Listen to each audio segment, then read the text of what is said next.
2015 ditambah dengan 200 miliar untuk khusus di sektor pertanian, on farm dan off farm. Petani saya minta dia garap tapi jangan jual pangsa panen. Jadi pada saat panen, utang direktur pas panen dibeli, jatuh, harusnya dipanen dulu, dikeringkan, jualnya kaki kering giling. Nah ini sudah ada bentuk. Nah nanti yang kering giling ini pun gilingan bisa tak biaya itu dari bank poin. Misalnya dengan demikian multipliernya itu adalah antara petani dan koperasi. Koperasi bagi intinya petani sebagai pelaksana. Beliau ini luar biasa. Selama beliau menjadi menteri, saya pun digandengkan dengan BUMN-nya beliau seperti Telkom, CSR-nya disalurkan saya jual kepada masyarakat Jawa Timur bunganya 6%. Sedangkan proyek 2 Pak Menteri, saya hanya 6% coba. Karena saya berpikir apa bedanya bank dengan rekening kalau profit net interest margin masih tinggi. Saya hanya mengambil net interest margin 2%, risk premium 1%, 3%. Nah ini pikiran saya karena saya pun mau seperti itu. Sehingga bagaimana kita bisa meningkatkan manfaat bagi rakyat kecil. Dan bagi pendidikan sebetulnya peluang opportunity ada. Menghadapi komunitas ekonomi Asia, kita tidak perlu takut, betul Pak. Tapi bagaimana mempersiapkan diri kita untuk unitnya, menyiapkan diri untuk produk-produk kita mampu bersaing di luar. Ini opportunity. Saya katakan opportunity. Kenapa kalau kita ini betul-betul kondisinya padat? Coba jalan tol, begitu padatnya, ada yang mogok satu padat. Opportunity apa? Anda direk kanan, direk kiri, serobot sana, serobot. Tapi begitu jalan tol lengan, Anda seenaknya naik. Itu apa yang dikatakan Pak Jalan tadi. Jadi jangan, kalau import itu memang untuk kebutuhan raw material pabrikan kita yang ada di dalam negeri. Kalau ini dikurangi, pabrikan kita tidak produksi, juga tenaga kerja jangan buruk. Akhirnya kemiskinan dalam itu yang menjadi saya rasa itu. Terima kasih banyak Pak Suroso. Jadi kesimpulan Pak Suroso memberikan bagaimana dari sisi pendidikan membuat sebuah pemodelan. Jadi sekolah-sekolah membuat model model lapangan real, bagaimana menciptakan sebuah wirausaha. Kalau butuh modal, beliau sudah siap memberikan dukungannya. Terima kasih Pak Suroso. Bersama Pak Suroso, kemudian kita akan melakukan bagaimana pendapat dari pakar pendidikan sebelum menuju kepada keynote speaker. Mari Pak Bapak. Terima kasih.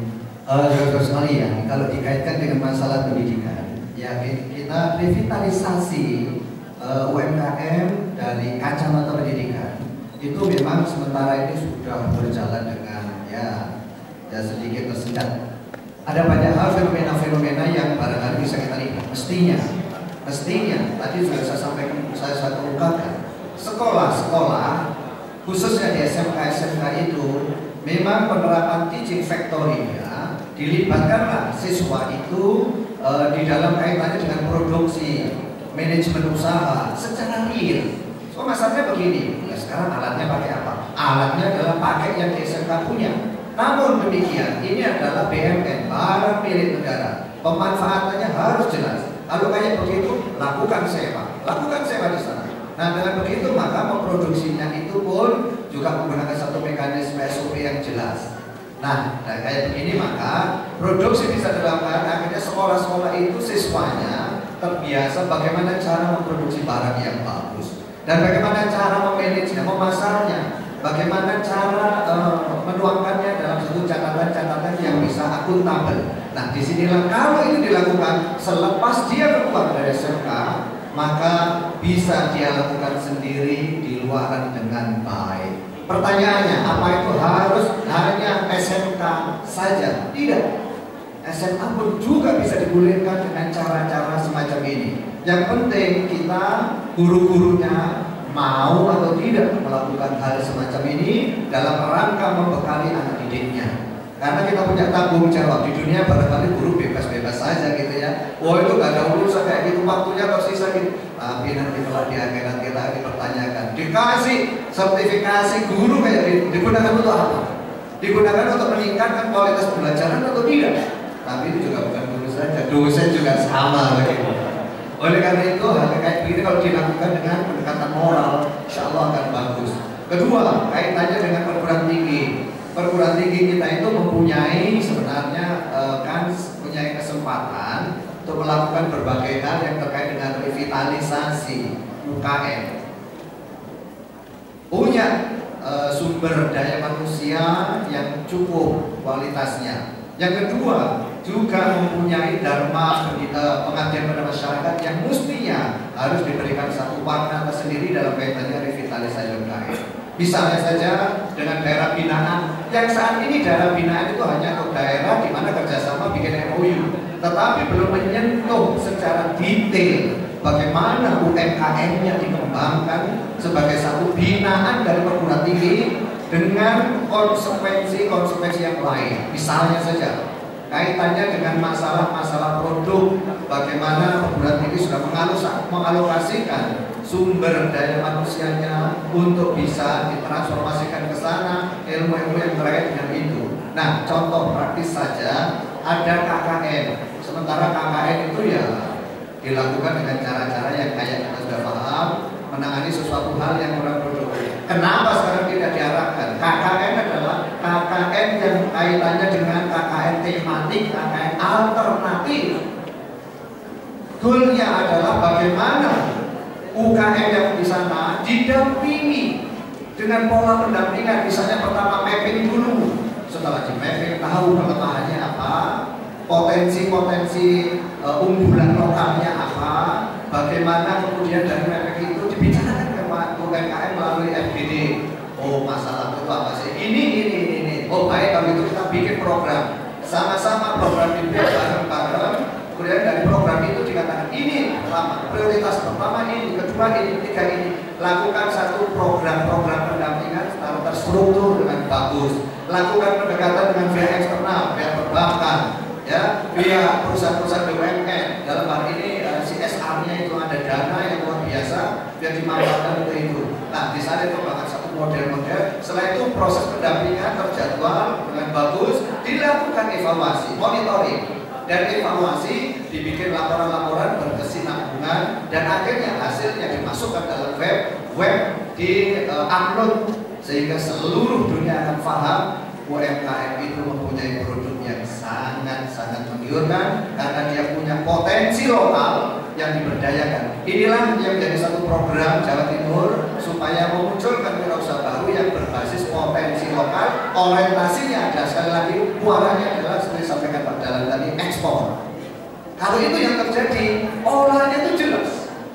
Perguruan tinggi bisa membuat, dan kami dari Universitas Negeri Malang, Fakultas Ekonomi Pak Dalan sudah melakukan ini, dan sekarang kita dalam proses itu, dan kita harapkan nanti ini bisa bergulir, bisa menjadi satu pilot project untuk bisa ditiru oleh tempat-tempat lain, dan kita sudah ada MOU yang sudah kita laksanakan. Ini sudah bulan yang kedua, kita berharap akhir November nanti sudah bisa kita grafik, kita upload satu produk-produk dari UMKM yang mempunyai daya dobrak ekspor, yang punya satu potensi ekspor yang bagus.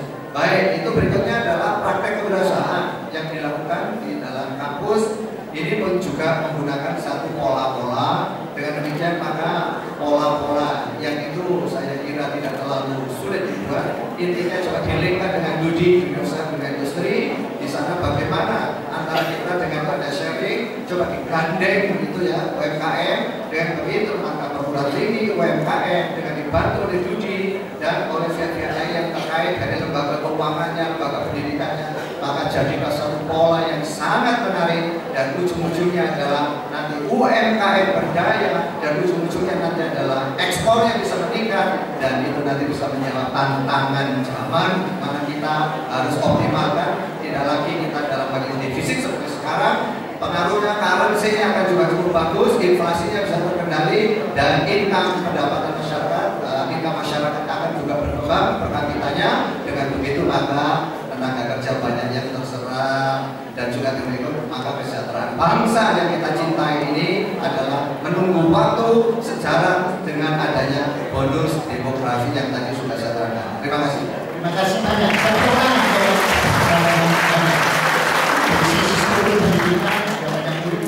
Nah, tapi saya ingin mencoba menyetir sedikit. Tadi topi ini menjadi contoh yang dipakai oleh Pak Bambang Bana. Mungkin Pak Darat belum jelas, ini topi ini dibeli di Vietnam, dan satu topi ini 100.000 dapat 11. Padahal di Indonesia kalau membeli topi seperti ini 50.000 aja sudah hasil tawar menawar. Padahal kalau beli di Vietnam 100.000 dapat 11. Lalu dalam rangka bagaimana revitalisasi UMKM melalui dunia pendidikan dan untuk menghadapi Asian Economic Community 2050, kira-kira Pak Dahlan pasti mempunyai tips bagaimana kita menyelesaikan hal itu. Kita tunggu, mari kita berikan kepada. Baik, tentu Pak Bambang dan Pak Suroso tadi betul, dan ikuti saja itu. Saya tidak ahli di bidang UMKM. Saya ini sekarang malah baru dalam proses mau menjadi pengusaha kecil lagi.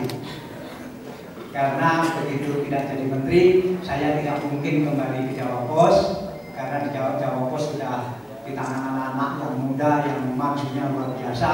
Kalau saya balik ke Jawa Pos nanti malah merusak. Karena itu saya sekarang lagi dalam proses belajar mau jadi pengusaha kecil. Jadi bagi teman-teman, bagaimana kaitannya sama pendidikan? Menurut saya satu, bahwa iklim yang sekarang di mana mahasiswa sudah banyak yang mulai berusaha. Saya yakin di ruangan ini yang sudah mulai berusaha kecil-kecilan kira-kira ada 20% kira-kira di ruangan ini. Karena dari pengalaman saya dari kampus ke kampus, ketika saya minta angkat tangan yang sudah mulai berusaha itu sekitar 20%. Ya, ada yang jualan handphone, jualan pulsa, jualan jilbab, apapun, tapi sudah mulai berusaha. Nah, saya pikir itu harus digalakkan. Dan iklim seperti ini sudah baik, jadi terus saja. Apalagi anak-anak sekarang sudah sangat melek teknologi, bisa jualan lewat handphone, bisa jualan lewat internet, segala macam fasilitas itu sekarang ada, sehingga menurut saya itu sudah jalan yang sangat baik, sehingga tinggal sekarang bersaing dengan saya. Dalam 5 tahun lagi sama-sama mulai usaha kecil, ayo siapa yang akan sudah lebih besar? Ya. Jadi maksud saya begini, teman-teman mahasiswa, kan ada doktrin sering saya mengatakan, mulailah berusaha, tidak usah nunggu tamat kuliah. Mulailah berusaha, tidak usah menunggu jadi sarjana. Mulailah berusaha, tidak usah menunggu adanya modal. Mulai saja. Ya apa, jualan jilbab kan nggak perlu modal. Ya kan? Tinggal ngambil jilbab di tempat orang, dijual, nanti hasilnya dibayarkan. Jualan handphone kan juga nggak usah pakai modal. Kan handphone Anda lebih dari satu, yang satunya dijual. Dan jual nanti pokoknya mulai berusaha sedini mungkin, dan itu menimbulkan iklim usaha yang besar di seluruh Indonesia. Dari kampus ke kampus saya melihat semangat memulai usaha ini luar biasa. Saya bangga banget dengan teman-teman mahasiswa, dan karena itu saya selalu berusaha bahwa ke depan ini hanya anak muda, hanya wanita, hanya yang melek teknologi yang akan survive. Nah, Anda dapat tiga-tiganya, sehingga tinggal kapan mau memulainya. Kalau Anda mulainya nunggu, nanti aja deh setelah jadi sarjana, atau memulainya nanti deh setelah dapat izin orang tua, atau memulainya nanti deh kalau sudah kawin, memulainya nanti deh kalau sudah ada modal, Anda tidak akan pernah mulai. Karena orang yang selalu beralasan dia tidak mau mulai berusaha karena tidak ada modal, pada dasarnya memang tidak mau berusaha. Dari seminar atau lokakarya pengusaha-pengusaha kecil, jadi misalnya Pak Suroso pasti pengalaman, undang siapa yang mau jadi pengusaha kecil, diadakan seminar. Coba ditanyakan. Siapa yang mau bertanya? Mayoritas pertanyaannya adalah menyalahkan pemerintah karena tidak memberi bantuan modal. Mayoritas pertanyaan adalah itu. Nah, yang bertanya itu dia pasti sebetulnya orang yang tidak ingin jadi pengusaha. Karena bagi yang mau jadi pengusaha, dia tidak bertanya bantuan modal. Karena yang bertanya bantuan modal itu sebetulnya dia orang yang bermimpi cepat dapat uang dengan cara yang paling mudah, yaitu dapat bantuan. Sementara yang seperti itu bertentangan dengan dasar-dasar menjadi pengusaha. Dasar-dasar yang menjadi pengusaha itu ya langsung melakukan, tidak tanya modalnya dari mana, karena modal yang utama adalah kepercayaan. Sepanjang Anda dipercaya, Anda dapat modal. Untuk bisa dipercaya, Anda harus kerja. Harus kerja baik, harus jujur, harus kerja keras. Anda minimal dipercaya, oh ya anak itu bisa kerja, minimal itu. Bahwa nanti setelah diberi modal, kemudian Anda melarikan modal itu soal lain. Anda tidak akan dipercaya. Tetapi minimal begitu Anda rajin, Anda baik, itu sudah modal. Begitu. Jadi saya kira saya bangga Pak bahwa teman-teman mahasiswa sudah sangat banyak yang memulai usaha sejak masih mahasiswa apapun. Bahkan ada yang mendirikan panti pijat bersih, mahasiswa IAIN. Menurut saya itu belum, mungkin nggak akan pernah terjadi dulu. Ada yang berusaha dengan cara minta maaf ini jelek, tetapi karena dia tanggung jawab maka saya puji. Dia telat membayar SPP karena uang kiriman orang tuanya dia pakai modal. Karena dia melihat ada peluang yang sangat bagus, yang akhirnya 3 bulan kemudian dia bisa bayar SPP. Karena kalau telat 3 bulan bayar SPP kan nggak dapat bunga, nggak dikenai bunga. Tapi 3 bulan memutarkan uang itu dia dapat hasil, yang hasilnya cukup untuk membayar SPP. Ini jelek, tetapi terpaksa saya ngomong, saya bangga juga dengan mahasiswa itu karena dia tidak sekedar menyelewengkan dalam tanda kutip uang dari orang tuanya, tapi dia bertanggung jawab karena memutar uang itu dengan perhitungan yang sudah pasti, bukan spekulasi bahwa ini ada peluang kemudian dijadikan usaha. Sampai begitu teman-teman mahasiswa itu sekarang. Saya sebetulnya kalau masih ada waktu saya ingin juga tanya siapa dari tapi waktunya kelihatannya nggak cukup nanti karena tanggal 16 rasanya saya sudah lagi ke sini. Yang saya juga terpaksa harus datang. Terima kasih. Jadi bolehkah saya simpulkan yang disampaikan oleh Pak Gafran adalah yang harus ditingkatkan oleh dunia pendidikan untuk menghadapi Asian Economic Community adalah menumbuhkan jiwa wirausaha dengan segala karakter yang ada, termasuk kegigihan, kesungguhan, daya juang dan sebagainya. Nah, memang nampaknya yang menjadi seringkali menjadi persoalan yang ada. Dan mungkin ada satu pertanyaan, mari kita. Hai Bu Rasanya, saya sekarang ingin memanfaatkan kesempatan ini kepada beliau, Bapak. Bapak sudah melakukan satu terobosan dunia pendidikan, masalah pendanaan yang luar biasa. Bapak sudah melakukan satu terobosan. Satu di antaranya adalah bagaimana membiayai sekolah-sekolah yang sudah besar dan sebagainya. Saya dengar, saya batin, saya dengar, saya lihat di televisi Pak Dahlan memotori I Like Dangdut Challenge. Saya juga sekarang menggulirkan I Like Dangdut Challenge itu. Pada kesempatan ini saya lihat beliau caranya berjoget luar biasa. Kenapa? Ini terkait dengan masalah biaya pendidikan, ujung-ujungnya nanti juga tentang revitalisasi yang terkait dengan UMKM melalui jalur pendidikan. Silakan Bapak. Sekarang, pada filmnya. Musik.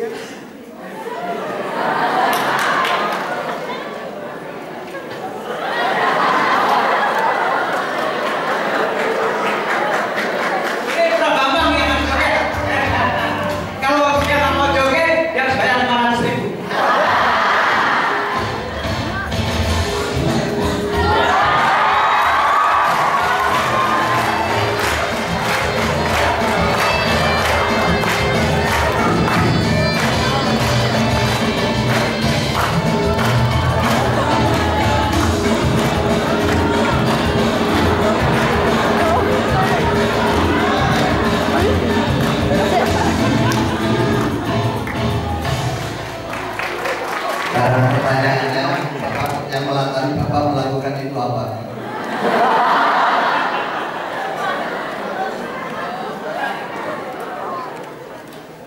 Sekarang kan saya tiap pagi senam baca di Monas, sehingga teman-teman dari televisi tahu. Kemudian saya diminta menjadi promotor itu. Jadi terima kasih.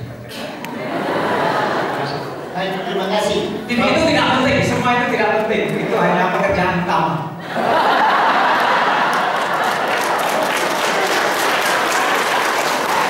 Baik, terima kasih sekali.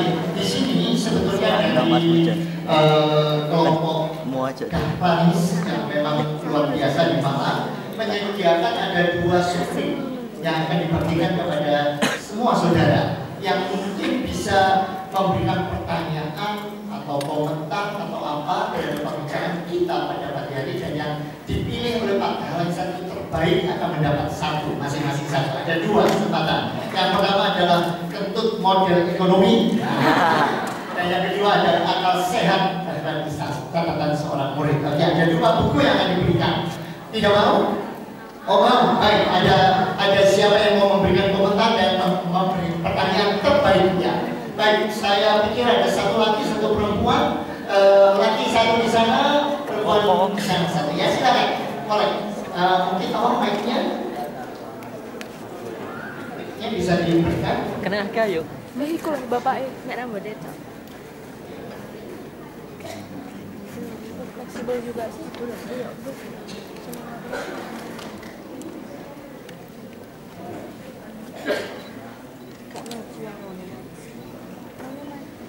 Iya, satunya di sana. Mungkin Najwa. Sekali ya.